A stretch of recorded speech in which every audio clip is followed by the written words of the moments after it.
My name is Caitlin. I'm 42 years old and I live in the suburbs of Minneapolis with my husband Brandon. On paper, I'm a full-time housewife.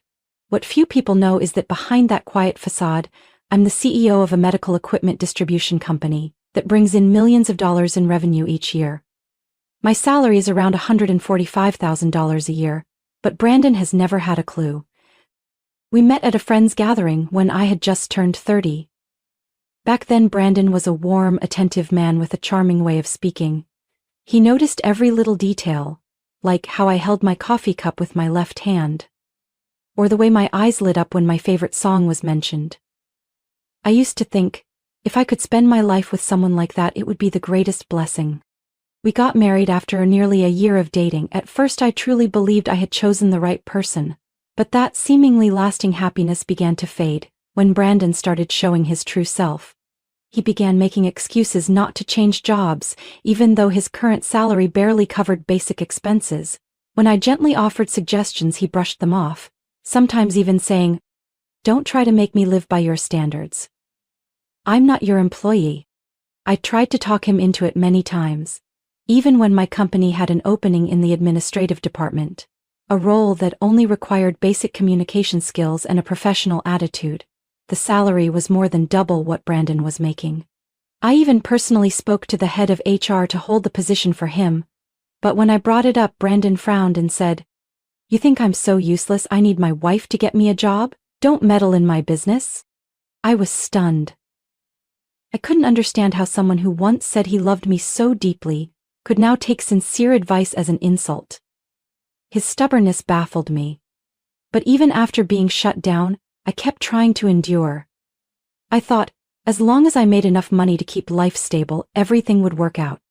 Every month, I regularly deposited $1,400 into Brandon's account as a living allowance. He would burn through it in less than 2 weeks, then text me complaints about food prices, gas prices, how life was stressful. I stayed silent, not because I didn't know he was spending the money on frivolous things like sneaker collections or online games, but because I was too exhausted to argue. With my income, that amount wasn't significant, but what hurt me wasn't the money. It was his growing indifference. He never once asked if I was tired after a long day, never noticed when I stayed up late answering emails or had to fly to 2 different cities in 1 week. In Brandon's eyes, I was just a woman living off the money he provided, and he was the one working hard to keep this home together. I remember one time my mother came over to help tidy the house while I was in online meetings all morning. As soon as Brandon got home, he tossed his keys on the table and said something that made my mother freeze. "Another stranger in the house again? I need my peace and quiet." I stood up, took a deep breath, and spoke through clenched anger. "She's not a stranger. She came here to help us, not to be disrespected like that." Brandon just shrugged. "That's how you see it, but not me. I have a right to feel uncomfortable in my own house." I turned away, hiding the tears that had started to fall. That was the first time I felt a crack in our marriage that couldn't be repaired. After that day, there was a strange silence between us. We still lived under the same roof, shared dinner, sometimes watched the same TV show, but everything felt cold and forced. No more random hugs, no more goodnight wishes. Just 2 people living side by side, as if the bond between us had dried up and turned into routine. Brandon became increasingly irritable. He'd get mad over little things like a towel not folded the way he liked or the TV remote not in the right spot. He blamed me when the coffee machine broke, even though he was the last one who used it. It was like I had become the scapegoat for every little frustration in his life. I started to feel like a maid in my own home. One evening I came back from a tense meeting, hadn't even taken off my shoes yet when Brandon stood in the kitchen holding up a shirt and snapped. "This shirt isn't even ironed. Do you ever do anything right?" I gave a hollow laugh, swallowing my anger. I used to be the woman running around pitching to major clients, negotiating multi-million-dollar deals. Now I was being asked if I knew how to use an iron. I said nothing. The more I talked, the more he twisted my words, blamed me, and tore into everything I tried so hard to preserve. I was starting to feel drained. My body was okay, but my spirit was worn thin. I remember once when I had the flu, running a high fever and unable to get out of bed. Brandon didn't even check on me. Instead of bringing me medicine or asking how I felt, he just stood at the door and said, "Hurry up and get better. I don't have time to take care of you." I didn't expect much, but those words sent a chill down my spine. That wasn't something a husband should say to his wife. That was something a stranger would say when forced to live with someone they didn't like. The loneliness became more and more overwhelming. I felt lost in my own life. When did the man who once held my hand at our wedding, promising to walk through life with me, become the one who hurt me the most? At that point, I started having restless nights, often waking up in the middle of the night wondering why I was still here. Why was I, a strong, successful woman who had overcome so many obstacles, putting up with such a damaging relationship? I didn't tell anyone, not even my mother, Frances, who had always loved and protected me like I was her greatest treasure. She called many times to check in, but I always said everything was fine. I didn't want her to worry, didn't want anyone to see my weakness, but I never expected Brandon to drag my mother into this in the worst way. One Saturday afternoon, my mother came over. She brought my favorite stew and a basket of fresh fruit. I was chatting with her when Brandon walked in. He took one look and sighed loudly, dropped his bag and muttered, "Again, there's always someone sitting around this house." My mother was startled but kept her smile. She tried to stay polite. "I'm just dropping by to see my daughter for a bit. I'm not intruding." Brandon shrugged, opened the fridge to grab a drink and spoke like I wasn't even there. "I don't want to have dinner with outsiders. Some people just don't know how to respect boundaries." I stood frozen. In that moment, I saw my mother hesitate. She gently set her bowl down, glanced at me, and softly said, "I think I should go. I'll come by another time." I walked her to the door, heart sinking. When the door shut behind her, I turned to Brandon, my voice no longer holding back.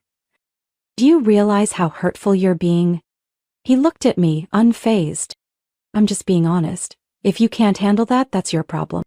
I stood still in the quiet kitchen for a long time. The house no longer felt warm. Everything I had built now felt like it was falling apart, piece by piece. At that moment, I had no idea that just a few weeks later, something major would happen and change everything. And in my most vulnerable moment, Brandon would show his true colors more clearly than ever. I don't remember exactly when I collapsed, only that the office lights dimmed and everything faded to black. When I opened my eyes, I was lying in a hospital bed in the emergency wing of Mayo Clinic, an IV in my arm and my head heavy, like I had just gone through a storm. The doctor said I had fainted due to prolonged exhaustion and needed further tests because some of my readings were unusual. I didn't think much of it at the time. I had always been strong, used to a fast-paced life, and figured I'd be fine after a few days of rest. But 2 days later, I was brought into a private room to hear the diagnosis. "We found a tumor in your pancreas," the doctor said, looking straight at me. "Fortunately, we caught it early, but you'll need to start treatment immediately. This won't be easy." I heard his voice, but everything else sounded muffled. The ground beneath me felt like it was slipping away. I wasn't afraid of the illness. I was afraid of facing it alone. That night, I texted Brandon briefly saying I was in the hospital and needed to talk. He didn't reply. I called. His phone rang, then went to voicemail. Not a single message, not a word of concern. I began treatment without him by my side. The infusions drained my body. My taste buds faded and my hair started falling out. Every time I looked in the mirror, I saw a different woman. Frail, pale, but with eyes still burning with life. I kept fighting, not just for myself, but because I knew there was still something I hadn't let go of. I couldn't let Brandon walk out of my life that easily. He didn't deserve that. For 2 weeks, I fought alone in the hospital, without a single family member in sight. I lied to my mother, telling her I was on a business trip so she wouldn't worry. But then on a Thursday afternoon, Brandon showed up. I thought I was dreaming. He stood at the hospital room door, hands in his pockets, eyes cold. "You're here," I said softly, my voice hoarse from exhaustion. He didn't respond right away. He walked in, placed a folder on the bedside table, and spoke like he was negotiating a contract. "I've filed for divorce. The house and the car will be in my name. I think that's fair. As for you, I'm not even sure how long you'll be around." I stared at him, stunned. Something inside me shattered into pieces. Not because he was abandoning me. I'd already expected that. But because of the sheer coldness in every word. He didn't come to check on me. He came to claim what he thought he was entitled to, as if I was someone whose value was about to run out. I pressed my lips together, hiding every emotion. I didn't want him to see me weak. I nodded and said quietly, Take whatever you want, thank you for coming. Brandon paused, maybe surprised by how easily I agreed. He shrugged, turned away, and said one last thing. Not like you have a choice anyway. When the door clicked shut behind him, I didn't cry. Instead, a cold smile tugged at my lips. I whispered to myself, you just woke up the real me, Brandon, and soon, you'll realize you made the biggest mistake of your life. I picked up the bedside phone and called the one person at my company I trusted, Eric, my chief financial officer. He had always been loyal, discreet, and the one who knew best just how much power I truly held. Eric, I need your help with something, I said, my voice unusually calm. He was quiet for a moment, then answered, I've been waiting for this call, just say the word. I nodded slightly even though he couldn't see me. I lay still in that white hospital room, watching the soft sunlight filter through the curtains, strangely at peace. Maybe because I had finally decided to let Brandon go. But not the way he thought. He wanted to discard me at my weakest? Fine. But in that moment I realized I wasn't the one who needed to be set free, it was him. From the life I'd carried on my back. A life he never even knew I built. 3 days after that cold hospital visit, Eric came to see me. No flowers, no sweets. Just a leather briefcase containing everything I needed. He set it on the table and asked gently, Are you sure you want to go through with this plan? I looked straight at him, my gaze unwavering. Yes, and I want everything to start tomorrow. Eric understood. He was the only one in the company who knew I had used my mother's name as the legal representative to keep my identity hidden. I'd always wanted to live modestly, never letting Brandon know I was the one behind the major contracts his company depended on. Looking back, maybe I had been too kind. The next morning I signed a short letter terminating the supply agreement between my company and Vitaltech, where Brandon worked in logistics. That contract made up over 60% of Vitaltech's revenue last quarter, and I was the one who had approved it after a pitch, led by Brandon nearly a year ago. I remembered clearly how excited he was, boasting that it was thanks to him that the company had secured a deal with a major partner, without ever realizing that major partner was sitting just one bedroom wall away. The termination letter was sent out at 8 a.m. Monday. By 3 p.m. I received a call from the CEO of Vitaltech, Mr. Peterson. He kept it brief. We're quite surprised. If possible, we'd like to know the reason. I replied, calm but firm. I've been made aware that one of your employees has demonstrated inappropriate behavior, disrespect toward female colleagues, and signs of misusing company assets. As a major partner, I cannot condone that. There was a pause before he asked, What's the name of that employee? I answered simply, Brandon Scott. That afternoon Brandon came home late, looking pale. He had no idea I had hired a private lawyer to send him a counter-divorce filing, this time with a clause requiring him to vacate the house, which was under my name, within 30 days. That house, by the way, I bought. I only added his name to appease my prideful husband. Brandon opened the fridge to get some water without saying a word. Then, after a few moments of silence, he finally said softly, I got laid off. I set my book down, not the least bit surprised. Because of the terminated contract with my company? He turned to look at me, eyes full of disbelief. How do you know? I walked slowly to the desk, opened a drawer and pulled out an envelope. I placed it on the table and said, my voice calm to the point of being unnerving, Because I'm the one who ended that contract. I'm the CEO of SilverMed, Brandon, the company you proudly claimed to have won over, the company you thought you were smart enough to convince. Brandon froze. He looked at me like he couldn't believe what he was hearing. I continued. For all these years, I've paid every bill, covered your credit card debt, paid tuition for your nephew when your cousin hit hard times. I transferred over $1,500 a month to you in allowance, when your actual salary didn't even come close to that. I did it all because I believed in something called love. Brandon stepped back. He grabbed the envelope from the table, opened it with trembling hands, then looked up. This can't be real. I smiled. Divorce papers, asset division terms, and your meeting schedule with my lawyer. You have 30 days to move out. And the $3,200 monthly mortgage payment, I won't be covering that anymore. He was stunned. The air thickened around us, filled only by the heavy breathing of the man who once leaned on me like the whole world belonged to him. I walked away, leaving him there with numbers and a brutal reality crashing down. In my heart there was no hatred, just clarity. Brandon had lived too long in the shadow I created. Now it was time for him to step out and face what he had taken for granted. Just 3 days after Brandon received the official divorce papers from my lawyer, the hospital room phone rang near midnight. I was exhausted from my second round of chemo, but when I saw his name on the screen I knew right away. The panic had begun. "Caitlin, please, just hear me out." His voice was shaky, raw, like he'd been crying. I said nothing. On the other end was a man in free fall, and I, the one he had once left behind, was now the only lifeline he was desperately clinging to.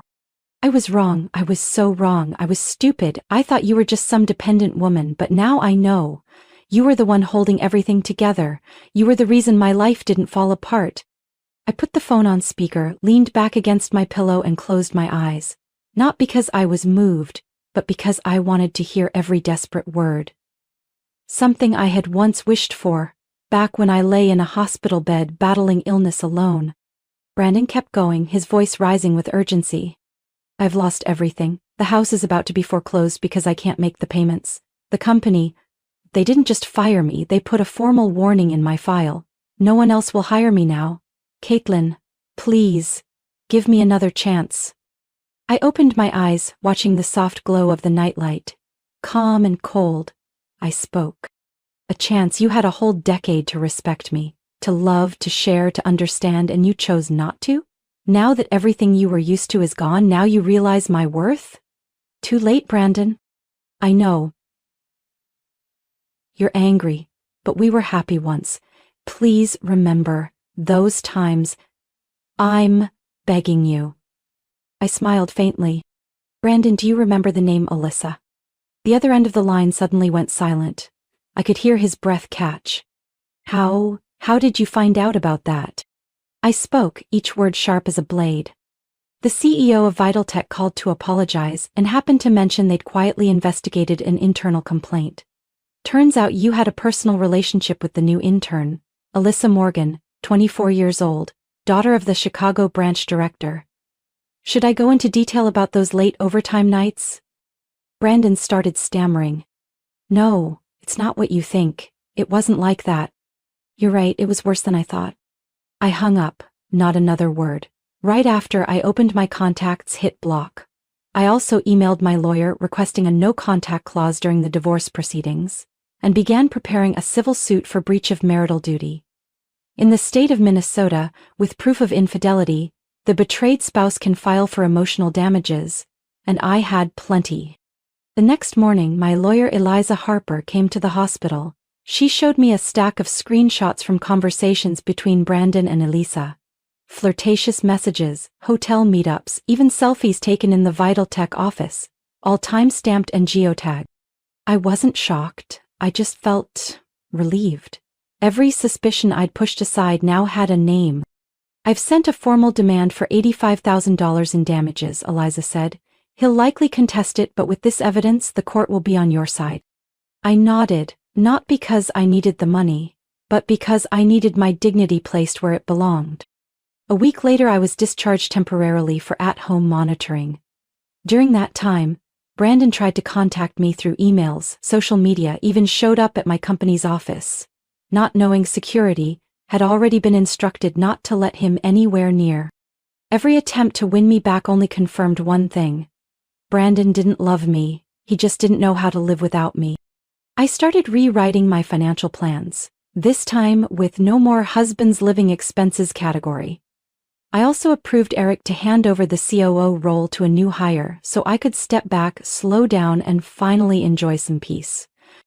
And when I stood on the balcony of my new home, the one I moved into after leaving the old house full of memories and pain, I closed my eyes and felt the cool breeze brushing through the short new hair that had begun to grow after treatment.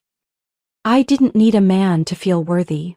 I just needed myself, strong, clear-headed, and never again letting anyone else define my life. Rumors of Brandon's downfall spread like wildfire in the local business community. Vitaltech cut the contract and his termination file was quietly circulated to partner companies and industry contacts. Soon enough, Brandon became the name everyone wanted to avoid.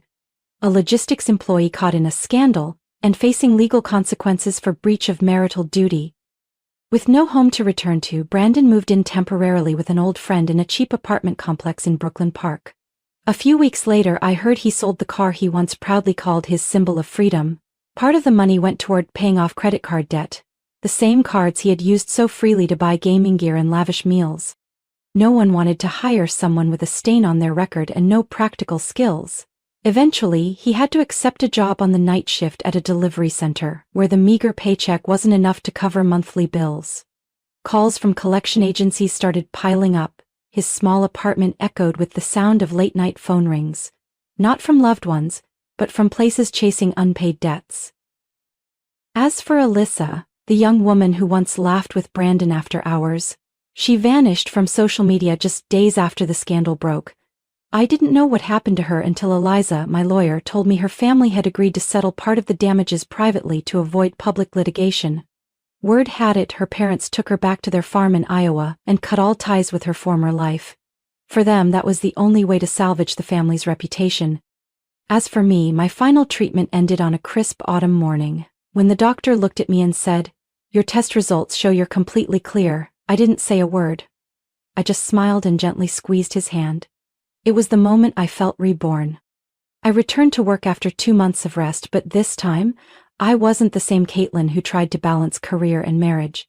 Now, I was Caitlin on my own terms, focused, calm, and no longer weighed down by anyone who couldn't see my worth. The company welcomed me back with a simple but heartfelt team meeting. Everyone stood and clapped when I entered the main conference room. Eric smiled and handed me a mug that read, "Welcome back, boss." I had once doubted whether I could start over, but in that moment, I knew, not only had I come back, I'd come back stronger than ever. In the months that followed, I received more than a few date invitations, some from business partners, a few from old friends who had followed my story online, but I turned them all down, not because I'd closed my heart forever, but because I knew I still needed time to heal, to enjoy a life no longer bound by responsibility to someone unworthy. I bought a small lakeside house in Duluth where I could watch the sunrise each morning and listen to birdsong each evening. It wasn't grand, not as luxurious as the old house, but it was my space, peaceful, whole, and no one entered unless invited. One weekend afternoon while I was brewing tea in the kitchen, Eric stopped by. We sat on the porch, watching the lake shimmer under the golden sunset. "Have you thought about getting married again?" he asked, half teasing. I looked at him and smiled softly. "Not right now, maybe someday, but for now I'm happy like this." He nodded, saying nothing more. The breeze carried the scent of pine and damp earth, and in that moment I knew. I hadn't just overcome Brandon or the illness.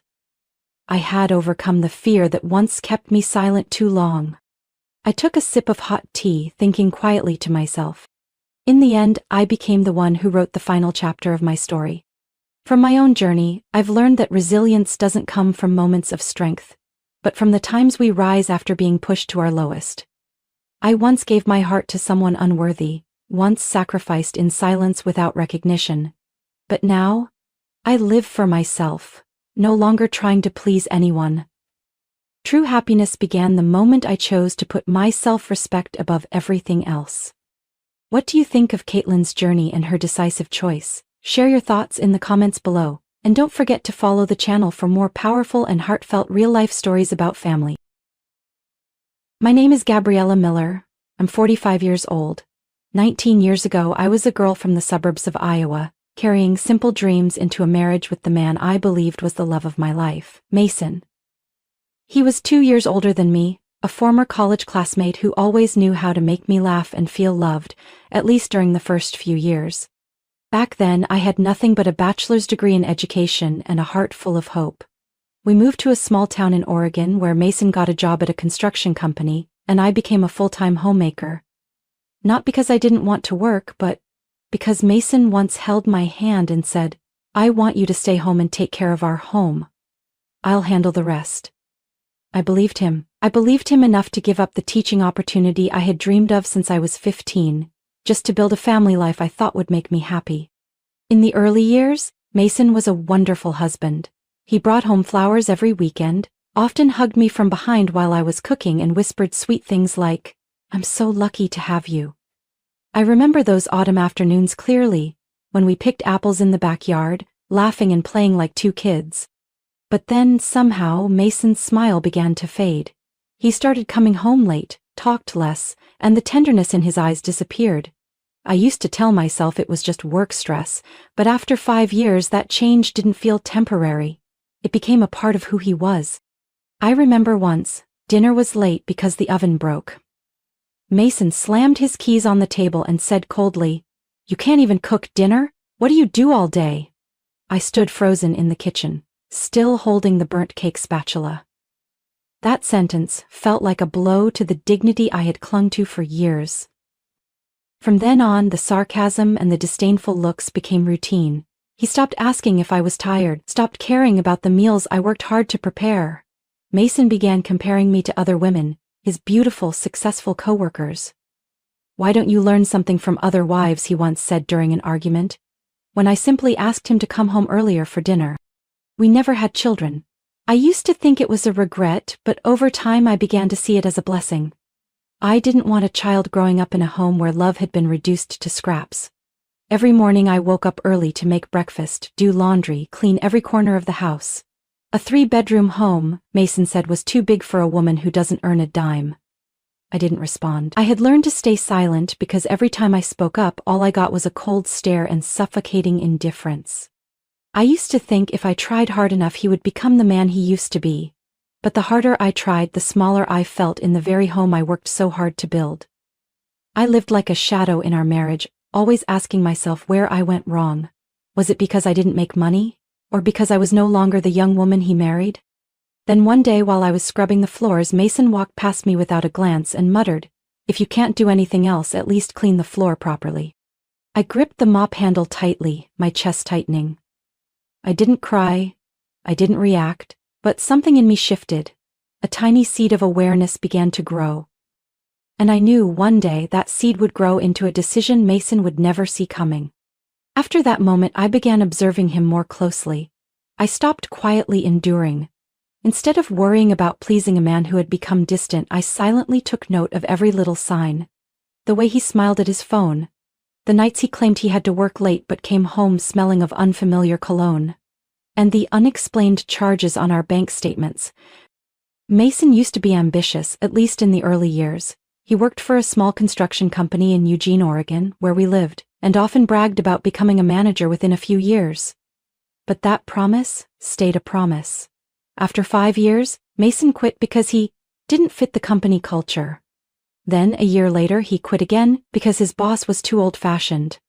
Eventually, I stopped asking why. Every time he came home with that cold expression and the words "I quit," I just pressed my lips together and quietly adjusted the household budget.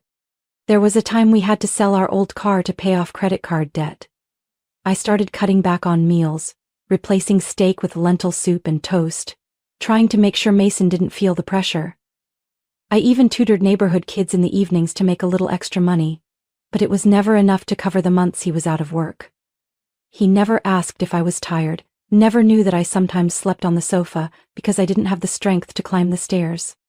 Then last summer, Mason got a new job at a local real estate firm. The salary wasn't high, but he could earn commission if he made sales. He seemed different, dressed sharper, started wearing cologne he once called unnecessary. He even bought an expensive watch and said it was to impress clients. I didn't question it because deep down I still had hope that this was his chance to grow up and finally value our marriage. But instead of coming home for dinner, Mason started disappearing more often. Some nights he said he had to meet a client at 8 p.m., other times it was a networking event. I quietly made my own plate, sat by the window looking out at the empty street, listening to the ticking clock counting down the days of a crumbling marriage. One night, while arranging flowers in the living room, one of the few things that brought me peace, Mason came home late looking excited. As he took off his shoes, he said, "I closed a deal with a potential client named Ava. She's a big investor, probably coming back." When I asked, "Who's Ava?" Mason just waved it off. "Just a client, don't overthink it." But I couldn't stop thinking. Because that night, while picking up the clothes Mason left on the chair, I found a receipt from a fancy downtown restaurant. a place we had never gone together because it was too expensive. I started looking into things, not in dramatic movie-like ways, but with the quiet patience of someone who had grown used to listening in silence. I tracked receipts, his absences, even the moment he changed his phone password without telling me. I didn't tell anyone, not even my sister in Seattle. I felt ashamed, as if the cracks in my marriage were entirely my fault. One night I woke up and heard Mason chuckling softly while texting. The glow from his screen lit up his face. A face that no longer looked like the man I once loved, but a stranger. Cold, secretive, living a life I was no longer part of. I wondered if men, when they fall short of success, try to cling to something else to feel important again. When Mason was no longer the provider, did he need to be desirable to someone else to feel worthy? Whatever the reason, I was too exhausted to keep making excuses for him. Love should not make someone feel small every single day. That night I opened the drawer and took out a folder I had prepared long ago, something Mason never knew about. I looked at the printed pages, my heart heavy, but no longer trembling like before. The divorce papers were still blank, undated. But I knew that the moment I picked up the pen to sign them would be the moment I chose myself again. I tucked the folder into the secret pocket of my handbag where Mason never looked. To others, it might have just been a few meaningless pages, but to me, they were a shield. The one thing that made me feel like I still had some control in a life that had grown so unfamiliar. I hadn't signed yet, nor did I plan to file them just yet, but knowing I could, at any time, helped me sleep through those long nights Mason didn't come home. I thought my life would continue in that haze of doubt and waiting, until a phone call from my mother changed everything. It was a Tuesday afternoon. I had just brewed a pot of tea when the phone rang. The screen showed Mom, just like always. Her voice came through the speaker, still warm as ever, but today it held something else. Excitement. A hint of emotion. "Gabby," she called me by my childhood nickname. "Do you remember the forest property up north that Grandma left behind?" I paused. "Yes, I remember, the one with the old wooden cabin, right?" "That's right," my mother replied, then hesitated. "She transferred the deed to you when you were 30. She did it because she believed you were the only one in the family who truly valued what matters." I sank into the chair, heart pounding. I remembered those childhood summers there, the sound of birds in the trees, the scent of wild grass and Grandma's cornbread. But I never thought it would become something this important. My mom continued, her voice lower now. "Last week I hired someone to appraise the entire property, the lakeside part and the mountain edge. Gabby, you won't believe it, the land is now worth nearly $7 million. My mouth dropped. "You said how much?" $7 million, maybe more if you sell during peak season. And if you count the little house in the city Grandma bought under your name when you graduated, you've got almost $9 million in real estate." I sat there, still holding the teapot that was growing cold, my mind swirling. Mason didn't know about this. I had forgotten about it myself. I never thought I'd need it. I had loved Mason so much I was willing to erase my own worth just to keep him. My mom gently added, "I don't trust Mason, I never have. But I trust you. And you should know, everything is in your name. No one can touch it unless you allow it." I thanked her, then sat quietly long after the call ended.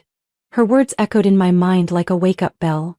I had lived all these years thinking I had nothing, no career, no value, no future.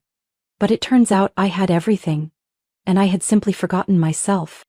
That night when Mason got home, he tossed his blazer on the chair and said casually, "I'm going on a business trip to Bend for 2 days. Don't call, I might not pick up." I just nodded, hiding a faint smile behind my half-finished cup of tea. It had been a long time since I felt this calm looking at Mason.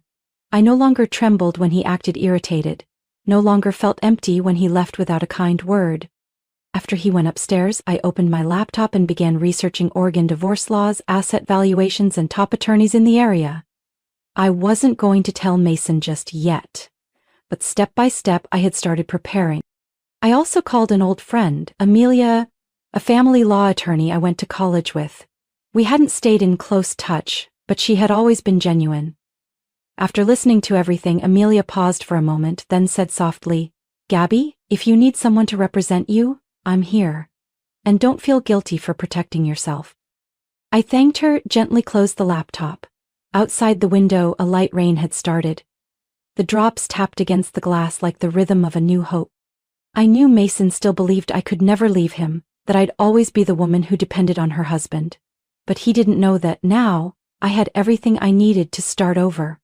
An untouched fortune, a will that had returned stronger than ever, and a plan that was slowly coming to life. That morning the Oregon sky was gray, as if foreshadowing something ominous. I got up earlier than usual to go to the farmer's market, the one thing each week that gave me a sense of freedom, even if it was just picking out a few bunches of greens or fresh apples. But perhaps fate had been waiting for me at the last turn on Riverview Road. The truck in front of me suddenly slammed on its brakes. I instinctively swerved right but couldn't make it in time.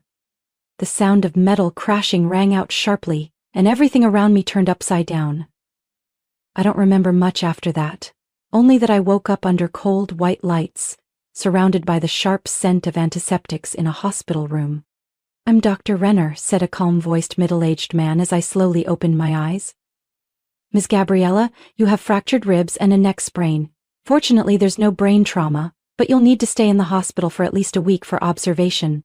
I tried to nod, but the pain in my neck was so sharp I couldn't move. The only thing I could feel was emptiness and loneliness. Mason didn't show up that day, didn't even call.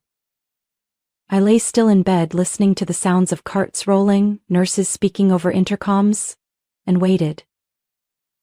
I wasn't sure what I was waiting for. A check-in? A text? Or at the very least some sign that he still thought of me? It wasn't until the second day that Mason finally showed up, but he wasn't alone. I heard the sound of high heels clicking steadily down the hallway before the door opened. Mason walked in looking completely unfazed, as if he were stopping by to visit an acquaintance. The woman beside him, around 30, tall, with softly curled blonde hair and a tight-fitting blue dress, flashed a radiant smile when she saw me. "Gabriella," Mason said without hesitation, "we need to talk." I turned my head toward him with difficulty, trying to stay calm even as my stomach churned. The woman didn't wait to be invited. She walked up beside my bed, completely at ease, as if she belonged there. "I'm Tessa," she said, her voice light as air but full of smugness. "I'm sure Mason's mentioned me." I looked at Mason. He didn't deny it, didn't step back, didn't apologize. "Tessa and we're together now," Mason said slowly, as if explaining something obvious. "This will be best for all three of us. You don't need to worry. Tessa will take care of me." I let out a dry, broken laugh. "Did you just say, best for me?" "Gabby," Mason sighed, as if I was the one making things difficult. "You should let go. I think we should get a divorce. You know we haven't had anything for a long time." Tessa stepped back, folded her arms, her eyes gliding over my IV lines like she was evaluating something ready to be discarded. I didn't say a word. Instead, I reached, slightly trembling but firm, for the bedside drawer and took out a thin beige folder. Inside was a printed divorce form, with both our full names, just missing the date and signatures. I placed it on the side table and looked him straight in the eye. "I've had this ready for a while, Mason. I was just waiting for a clear reason." He froze. For a moment his expression wavered, but then it returned to his usual smugness. "Good. I'll sign it." Tessa smiled faintly. "Looks like you're reasonable after all." I didn't respond. Inside, I no longer felt the pain I used to during those early days of his coldness. What I felt now was something oddly peaceful, like I had finally let go of a silent burden that had worn me down for nearly 2 decades. Before they left the room, Mason turned back and said, as if it were an obligatory line, "I hope you'll be okay even without me." I smiled slightly, no bitterness, no resentment, just the kind of smile someone wears when they know they're about to reclaim their freedom. As the door closed behind them, I closed my eyes. One chapter had ended, and I knew the next one was about to begin. Not just with the divorce, but with a truth Mason had no idea about. I was never as empty-handed as he believed. I was discharged on a Monday morning, when dew still clung to the grass and the April wind rustled the branches outside the hospital. The first thing I saw when I turned on my phone was a message from Amelia, my lawyer. She had messaged the day before, "Mason just filed for divorce, but don't worry, I handled it exactly as planned." I smiled, a rare one after so many suffocating months. A week before the accident, Amelia and I had quietly filed a motion to reject any unilateral divorce filing at the county court. It was a precaution in case Mason tried to run off without having to split assets.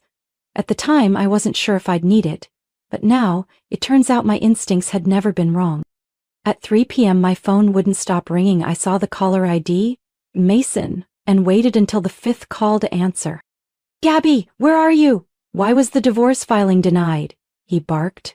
Not a single word of concern, not even a question about my health after getting out of the hospital. I held the phone slightly away from my ear, as if his tension might seep through the screen. "Oh, that," I replied calmly. "You must have forgotten.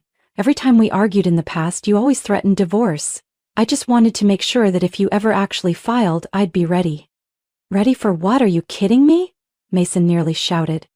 I kept my tone steady on purpose. "I think it's best we work through our lawyers. Joint assets, separate property, division. Just follow the law." There was silence on the other end. Then Mason spoke again, his voice no longer harsh but tinged with underlying worry. "Gabby, what assets? You don't have anything to split." I laughed, not from amusement, but because I knew exactly the man behind the voice still believed I was just a penniless housewife with no career and no power. "Nothing?" I said slowly. "Mason, I think you should speak to my attorney, because there's a lot you don't know yet." I heard a chair scrape, followed by a long, tense sigh on his end. "Don't make this complicated, Gabriella," Mason said, switching to a more persuasive tone. "I just want to get this over with so I can move on." "With Tessa?" I asked, not bothering to hide the sarcasm. He didn't answer. I continued, "If you're in such a rush, that's too bad, because until the asset division is resolved, your divorce filing won't go through, and I heard Oregon requires all financial matters to be settled before a remarriage can be registered, right?" A heavy breath came through the line. I knew he was more desperate than ever. He didn't just want to end things with me, he wanted to lock things down with Tessa, the woman he believed would give him an easier life. But what he didn't expect was that I'm not the Gabriella he used to know. "I'll talk to your lawyer," Mason said quickly, as if trying to end the call. "One more thing," I cut in before he could hang up. "You should know, I currently own over $8 million in real estate and inherited assets in my name alone. And under the law, any separate property acquired before marriage or gifted directly isn't subject to division. But if you want to fight it, be my guest." The call ended in silence, a silence as heavy as stone. I stood by the window of the small apartment I was temporarily renting after being discharged, eyes closed, savoring the feeling of newfound freedom. For the first time in 19 years, I wasn't afraid of anything. Not of being left behind, not of being judged, and especially not of a man who had underestimated my worth. That evening, Amelia sent me a detailed plan, what assets to list, which documents to prepare, which legal steps to take first. "We're going to throw him off so hard he won't know what hit him," she messaged, adding a cheeky smiley face. I looked at the screen and smiled. I didn't need revenge born of anger. I only needed the truth. And the truth is, the man who once looked down on me is now racing against the weight of his own mistakes. Mason may have thought he won when he left me in the hospital to chase a new love. The next morning, my phone started ringing non-stop at 8 a.m. I knew instantly it was Mason. He called 12 times before switching to a rapid stream of texts, each just seconds apart. "Did you lock the account? I can't withdraw money. What did you do with my card? Gabriella, answer me." I let out a long breath. Every word flashing on the screen only made me more certain I was right to notify the bank to freeze withdrawals from our joint account while I was in the hospital. Before I was discharged, I'd requested to fully separate the accounts and cancel his secondary card. Mason wasn't notified because everything was under my name. At the time, it felt like a precaution, but now his reaction proved he didn't just want out of the marriage, he wanted to take what didn't belong to him. The doorbell rang at 10 a.m. I opened the door and almost choked up at the sight of the woman standing in front of me. "Oh my God, Gabby, you look so thin," she said, then wrapped me in a hug. "Ali?" I stepped back in disbelief. "You really flew in from Denver?" Allison, my best friend from college who I once thought of as a sister, stepped into the apartment with a gift bag and that familiar magnolia perfume. We had roomed together in the dorms and stayed in touch for over 20 years, even after moving to different places. When she heard about my accident, Ali immediately took 3 days off work and flew in. "Are you sure you're okay?" she asked as I poured us tea. I nodded, then exhaled, "Better than ever, but there's something you should know." I told Ali everything, about Mason, Tessa, the divorce papers, and the assets Mason had no idea existed. She listened intently, never interrupting, only nodding occasionally. When I got to the part about Mason trying to withdraw money from my personal account and getting upset when he couldn't, Ali slammed her teacup down. "That's why you need a lawyer," she said, her tone sharp. "Mason's not just ungrateful, he's greedy." "But wait. Tessa?" I frowned. "What about her?" "Tessa Donnelly?" "Yes, why?" Ali narrowed her eyes and pulled out her phone. After a few taps, she showed me a picture. It was a family gathering, with Tessa standing beside an older woman I didn't recognize. "That's Tessa's aunt," Ali said. "I know her from a women's real estate investment group in Denver. She used to complain about her niece. Spends money like crazy, always dating older men to get ahead in life." I sat upright. "Are you saying Tessa targeted Mason because she thought he was rich?" "Absolutely, and I remember her aunt saying, that girl once faked a pregnancy to trap a doctor into marrying her. Didn't work, but shame was never her thing." I was speechless. Suddenly all the puzzle pieces connected in my mind. Mason's frequent absences for client meetings, the luxury restaurant receipts, and his unusual urgency to finalize the divorce. I tapped the table lightly. "Do you still have contact with Tessa's aunt?" "Yes. What are you planning?" I looked at Ali, calm but resolute. "Start gathering evidence. If Mason thinks he can secretly funnel money to Tessa, or hide the fact that she lied about a pregnancy, then he clearly doesn't know who he's dealing with." That very afternoon, Ali and I met with my lawyer, Amelia. After hearing the story, Amelia smirked slightly. "If what Ali says checks out, we can expand this case to include financial abuse and fraud. Tessa's not walking away clean." Ali added, "I can schedule a meeting with Tessa's aunt this week. I think she'll cooperate if she knows her niece is about to ruin another person's life." I nodded. "Good. I don't want this to drag on, but I'm not walking into any traps either." That night I received a text from Mason. "Tessa might be in some trouble. Can you withdraw the filing? We can talk it over like adults." I looked at the message, not even tempted to reply. There was no regret left in me, only clarity. The game Mason and Tessa started was no longer in their hands.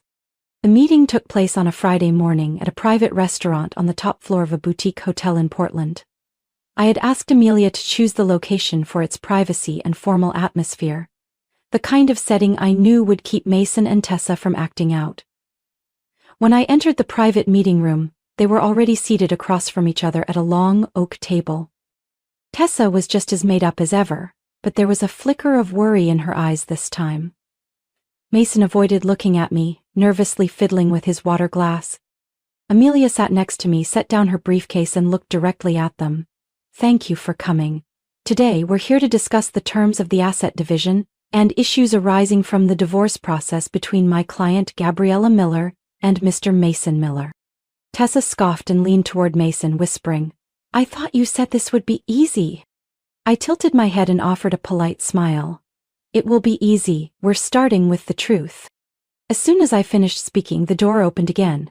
Ali walked in carrying a large envelope, followed by a familiar older woman, Mrs. Marianne Donnelly, Tessa's aunt. Tessa immediately jumped up, her voice panicked. "Aunt, what are you doing here?" Mrs. Marianne took a seat on my side of the table, placing the envelope down.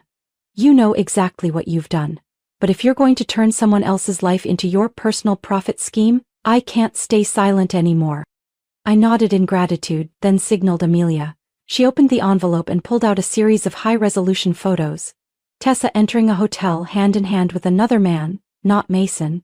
Some pictures were in daylight, others at midnight. Additional photos showed Tessa at a bar, cozying up to a group of sharply dressed men, laughing and flirting. Mason visibly paled. He turned to Tessa, eyes wide. "Tessa, what is this?" Tessa stepped back, her voice trembling. "They're just friends. Friends, Allie cut in. In 1 week where she claimed to be on business, I counted at least 3 dates with 3 different men, and according to her aunt, this isn't the first time Tessa's pulled something like this. Melia presented another document. A statement from Mrs. Marianne confirming that Tessa had once tried to trap a doctor into marriage by faking a pregnancy. I crossed my arms and looked straight at Mason. And you still planned to marry her? That was fast considering you're not even divorced yet. Mason clenched his fists and said nothing. Tessa looked like she could barely stand, her eyes darting between me, Allie, and her aunt. Finally, she collapsed into her chair, mumbling, "I'm sorry, I'm not pregnant, I needed someone who could take care of me. I'm tired of struggling. I didn't want to work my whole life just to barely get by." "You plan to live by deceiving others?" Amelia asked, sarcasm dripping from her voice. "No, it's just, I thought Mason had money. I thought he'd give me an easier life." Mason looked at Tessa with a disgust I'd never seen before. Maybe, for the first time, he realized he had walked right into a glittering trap. "Regarding the assets," Amelia said, steering the conversation back, "my client has prepared full documentation proving that the inherited properties, both before and during the marriage, are in her name and not subject to division. However, per Oregon law, any joint contributions during the marriage will be reviewed in court. We're willing to work with the other party if they act in good faith," I added, calmly. "But if there's continued avoidance, misuse of joint accounts, or any attempt to conspire for asset theft, I'll have no choice but to pursue both civil and criminal investigations." The room fell silent for a few moments. Then Mason lowered his head, for the first time in all of this. I'll sign everything. I'm sorry, Gabby, I was wrong." I didn't respond, because at this point apologies meant nothing. What I needed was a clean, transparent ending, and a new beginning, where I took the lead. Tessa was escorted out by her aunt. Mason signed each document like a machine. When the meeting ended, Amelia leaned toward me and said softly, "Game over, Gabriella, now it's time to begin again." A week after that fateful meeting, Mason showed up at the door of my temporary apartment unannounced, no phone call. He stood there in a wrinkled suit, hair unkempt, eyes sunken from lack of sleep. In his hand was a bouquet of yellow tulips, the kind I used to like 15 years ago when we were still dating. "Gabby," he began, his voice raspy, "I've done a lot of thinking. I know I was wrong. Tessa, she used me. But you were always there for me, always good to me. Can we start over?" I stayed silent, not stepping past the doorway. "Things could go back to the way they were," Mason continued. "I realize I can't live without you." I looked at him, for the first time with no love, no pain, just complete clarity. "Back to the way they were?" I repeated with a small laugh. "You mean the days I was hunched over the stove while you were out to dinner with another woman? Or the nights I slept alone while you were texting someone else?" "It wasn't like that," Mason said quickly. "I was misled. She lied to me about everything." I nodded. "And now you expect me to save you from the consequences you created?" I stepped back and closed the door between us, leaving only a narrow crack. "You forgot one thing, Mason. I'm not your past anymore. I'm Gabriella Miller, the woman with nearly $9 million in personal assets, a top legal team, and a life that's starting fresh. Without you." I gently closed the door, not a single tear. News of our divorce quickly spread in the local real estate circle, not because of me, but because of Mason. An employee at his firm leaked photos of documents showing he had used the company's account to pay for dates with Tessa. The company launched an internal investigation. Within 3 days, Mason was fired for ethics violations. Without steady income, he was forced to move out of his upscale apartment and back in with his parents in Spokane. But once his family found out he was facing a civil suit and owed me a large settlement for fraudulent behavior, they declared they could no longer support him. They even sent a separate attorney to request removal of their names from a prior loan guarantee. And Tessa? After that confrontation, her aunt contacted her mother, a retired elementary school teacher, and told her everything. A week later, Tessa was pulled out of college, had all her credit cards cut, and was made to work at the family bakery in Idaho. According to Allie, Tessa now wakes up at 4 a.m. every day to knead dough and deliver pastries. Every dollar she earns is withheld to repay the court-ordered settlement. I didn't feel joy from that outcome, nor did I gloat. I just knew that in the end justice didn't need to be loud to be real. Amelia called me Thursday afternoon to let me know all legal proceedings were finalized. Mason had signed the agreement to divide all joint assets heavily in my favor, and had withdrawn all counterclaims. I was officially free, legally and emotionally. That evening I sat alone on the balcony of my apartment, glass of wine in hand, watching the city lights flicker in the distance. There was no one speaking beside me, no dinner to rush, no footsteps returning home heavy with tension. Just me. And peace. I thought about the years that had passed, the skipped meals to pay bills, the sleepless nights waiting for Mason to come home, the condescending looks because I was just a housewife. Now, all of that belonged to the past. I had finally done something I once thought impossible, let go of the person who hurt me and held on to the one who never left, myself. And that was the most valuable thing my marriage ever gave me. 2 months after the divorce was finalized, I left Portland. Not because I wanted to run from old memories, but because I wanted to begin a completely new chapter. In a place with no trace of Mason, no rooms that had witnessed my tears, and no more cracked silence between two people who used to call each other husband and wife. I chose Crescent Lake, a small town tucked between pine forests and Oregon's deep green mountains. Not too far from the city, but quiet enough to hear birdsong every morning and the breeze drifting through the porch rafters in the afternoon. With a portion of the assets I kept, I bought a 2-story wooden house, nestled behind maple trees, with a wide porch and large windows that welcomed the sunlight. Allie was the first to move in with me. We didn't live like a couple, but like two women who had weathered storms and finally found each other in a calm place. Allie had just left a 10-year relationship she described as so peaceful it became dull. She told me, "I don't know exactly what I want, but I know one thing for sure. I don't want to keep living like I'm waiting for someone else to show up and make me feel whole." We shared the housework. I cooked, Allie cleaned, I tended the garden, she picked music and played it every morning. On sunny days we biked to the farmer's market to buy fresh flowers, fruit and handmade bread from a sweet elderly woman named Marge, who always smiled and winked, saying, "You two are exactly the kind of independent women I admire." We made it a point to travel at the end of each month, sometimes just a short trip to Florence Beach, other times a relaxing night at a hot spring cabin. No tight schedules, no one to report to, and certainly no sighs from someone who didn't value us. I started cooking again, but this time not to please anyone. I experimented with dishes I'd always wanted to try but had been told were too fancy or too expensive. Allie would often stand behind me with a glass of wine in hand, watching like I was putting on a private show. One time she laughed and said, "I've never seen anyone fry fish while wearing a floral dress and pearl earrings like you do." I winked. "I'm not frying fish, I'm creating art." Over time I realized something important. Freedom isn't about how much money you have, it's about living the way you want without needing permission. Every morning when I opened my eyes, I knew I could choose what to wear, what to eat, what to do, and most importantly, who to live for. And that person, first and foremost, had to be me. One evening we sat on the porch, under blankets, sipping cinnamon tea as the early autumn breeze played with our hair. Allie rested her head on my shoulder and asked, "Do you think if Mason hadn't changed 5 years ago you'd be living like this now?" I was quiet for a moment, then answered softly, "Probably not. I might still be cooking dinner every night, but in the kitchen of a cold house. I might still be smiling, but it would be the kind of smile that hides the feeling of being forgotten."